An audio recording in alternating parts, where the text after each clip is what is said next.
Patrick, that Dawn is really his right hand man, the woman sitting next to him there. This is one of the bigger budgets, so I'm sure we'll have quite a few important questions. Who wants to kick off?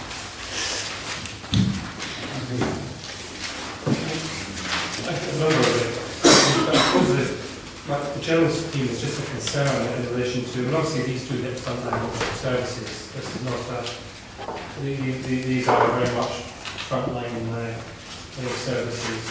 And I know a lot of some of the changes are based about restructuring service delivery. I am concerned that there are projected savings here, and I'm just really concerned about how much we're assuming savings will be made by re-providing the service in a different way. And I don't have any argument about the desire to keep people in their homes longer and all those sort of things, and actually to move away from a more residential care scenario where it's feasible. But I do have a concern in relation to the demographics of the borough and the fact that I think if there are savings to be made, they are going to be outweighed by the fact that we have an ageing population, and that it seems to be getting worse and worse in relation to, we all know the statistics in terms of population. So I do have concerns about actually how robust this keeping the budget is going to be able to be without actually really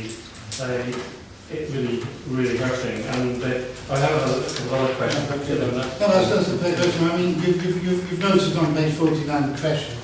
There's 800,000 pressure this year for demographic pressures there. Yeah, it's just really a comment on how realistic the projections are. So it's there, if that's enough. Yeah, because we've seen in this environment that the projections about population are actually very unrealistic within a very short period of time, quite often.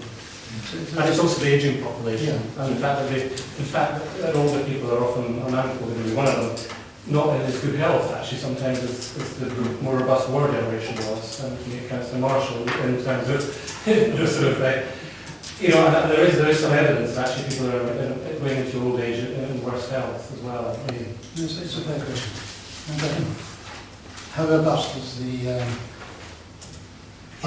the provision for the extra demographic changes? Well, it's debatable to some extent in relation to the figures that are provided before this committee. I'm certainly assured by officers that the figures are robust. I say certainly it's a matter of debate because, of course, how far the care bill goes next year in terms of the scope of the provision services that will need to be provided, further assessments that might need to be provided. It may provide a scenario where, in fact, there are pressures on our social services. What I can say is that this budget is prudent. It takes into account what is known so far in relation to what's anticipated in relation to the care bill, and we are alive to the expectation that there will be a lot more that adult social services will be required to do, whether on a statutory footing or otherwise. I think the point to make is that while we're keeping more people at home and not necessarily in residential care, we are, as Councillor states, making the relevant savings. And of course we are doing all that we can as a department right now to make sure that, one, it suits our budget, to make sure that we're doing things far smartly, but two, it keeps people in a location, either home with family, friends, or carers in an environment that will certainly benefit them. So I do think the figures are favourable for the residents of the borough in terms of how they continue to live, how the provision changes. But I do think we do need to be very concerned about how legislation may change and the offer that will then be available to people. And as I say, that's work in progress. The figures are robust to deal with that.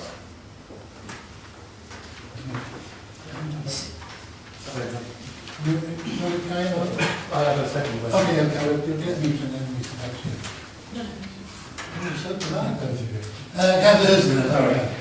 On E4, it's just that, and this is a genuine, I'm trying to be, this is a genuine kind of just asking for clarification, because this is about using just really about whether or not, it kind of does read that in a way where we're replacing daycare with using leisure services more. It does sound a bit like sending grandma down the swimming pool sort of thing.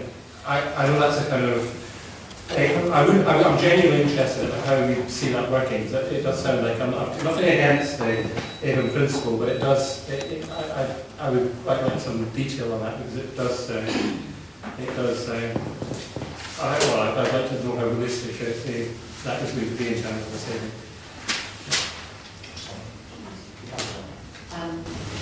It is realistic. The saving is made up of two parts. The first is that we've done a very detailed analysis of people who are placed in a care session, whether that's residential or supported living, and the specification of that to provide 24-hour care, but also we are paying for additional day care on top of that, in some cases to the same provider. So we are renegotiating a fair price for care with those people. For the second one, we will be delivering this through our partnership with GLL. Adults and Communities also manages the contract for leisure provision.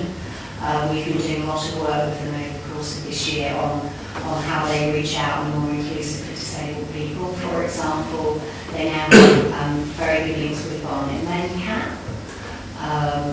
They're promoting their memberships and activities to people with learning disabilities. They now train their swimming teachers in disability swim training. I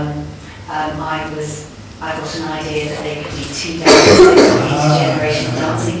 But we do actually have, so this is my personal project, we do actually have a lot of, we're also investing in a part-time leisure coordinator to work with individuals to help them find alternative options. We've been doing this very successfully through our mental health service network, which instead of sending people to day centres is helping them access some of the groups and social activities that we run out of our libraries, for example, the knit and natter groups. So there's a lot of real thought. One of our services actually trains a knitting teacher as a result of it. So we'll be putting some resources in to deliver it, but we've really thought through how we can do this, and it will deliver better outcomes. Thank you. Martin, just following up, the two parts that you've put together, what's the quantum of saving across 1 and 2? I'm assuming it's much smaller on the leisure and significant on the contract, but I'd just be interested to know how that breaks down. Just give me a bit of pleasure. You would be surprised actually, daycare can be very expensive. It is roughly half and half, like a double check. It's something like £600,000, so it's...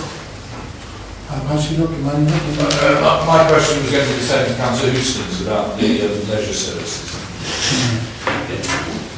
You're on education, Councillor, is that right? I've got one question on this part. I'm happy to take the question if it's not an officer type response. I'm happy to do it for now while I'm just looking for an answer. It's extremely small print. Okay, perhaps you can write to Council. Yeah, sorry, now I can tell you it's actually £250,000 of the residential purchasing. We're investing in the staffing, obviously, to support the leisure coordination, and it's 522,000 of not purchasing funded formal day centres. As I said, you'll be surprised at how much the local authority does. We spend several £million on daycare. That's yours. My question is a simple one, and because it's answer, and it's a problem, but a lot of what is here, you've got the uncertainties of the care bill and so on, but also with the leisure services, there's things with health, there's things, because a lot is contracted out, a lot depends on third-party providers, if you like, not the children parties, it's contracted out. Now, the danger is that if you try and make all your savings, if you try and make a lot of savings through contract and through other parties, you actually end up reducing the market, which you may need with a growing aging population. You know, this is my concern. That I don't know the way around it, but a lot of these figures are dependent on other people delivering. And that's my question, whether there's enough wiggle room. If, say, for instance, there is a need for some residential care for people who've gone out of business, or there is the care bill starts putting, you need a lot more services for carers. You know, everything depends on other people here, but that's my worry about it. I don't know the answer, and I don't think it's a bad budget given the circumstances. I'm not going to. I know you want me to be oppositional, Councillor Ray, but I'm just saying, I do realise the difficulty, but it's trusting figures that rely on other people to deliver that we're not delivering ourselves. And I just want to know, if you like, the confidence level in this. I say it's not criticism, I don't know why around it, I'm just trying to put... Is this a supply and demand situation, surely? Yes, but the supply is out of our hands, the Okay, commission, but and that is the supply. demand is growing. By definition, that's what supply and demand is. And also with the demand, although Councillor Houston mentioned the elders, also there's a lot more people, quite rightly, and I'm quite glad, with disabilities are living longer and learning difficulties living longer. You're going to get people with learning difficulties that will come into the older population where a lot of them would have died earlier. It's a great thing, welcome it, but it does mean people could require services for 40 or 50 years. You know, from when they're 18 or even 80 years in theory. So it's that growing demand, I think, more at that end rather than the aging population because of the high cost. Sorry. Not quite sure what the question was there, but it's, No, it's a relevant statement, but it's not quite, yeah. Yeah, I think certainly, if there were a question there, it's more akin to, we anticipate that there's an issue, but it's not necessarily an issue because it's welcoming people living longer and what does one do about it. Yeah. Perhaps, I think the only concept to make is obviously dementia residential care has increased this year by 433,000. We know that's happening, there's an 8% growth in complex mental health placements this year, which again is under pressure.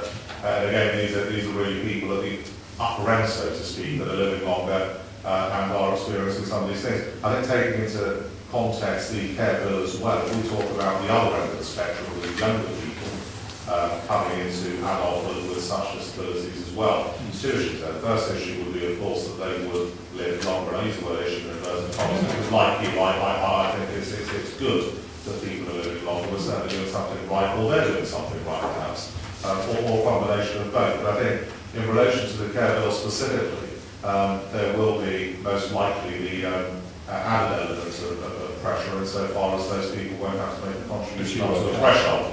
If in fact they are young and they already have the issue in inverted commas, whatever that might be, prior to becoming adults, in which case it would be another round of pressure at that end of the spectrum as well. These are all the things that adult social services are aware of.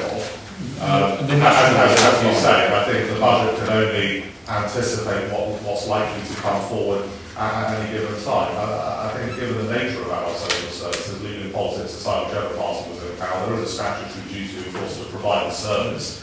And of course, I think the only certainty that I can give residents, and certainly this committee, is the fact that if there was a need to provide something for someone, regardless of what a budget had in its figure work, there will be a statutory duty to provide it to meet that need. And we will. And we have to do it. And I think that's the important reassuring point to make. And if you ask me whether the figures are realistic, certainly I think in the context of where we are and what we know, I am assured and reassured by officers that certainly the figures are as robust as they should be and can be. But of course, it's you have to watch the space of this portfolio, certainly. Yeah, thank you.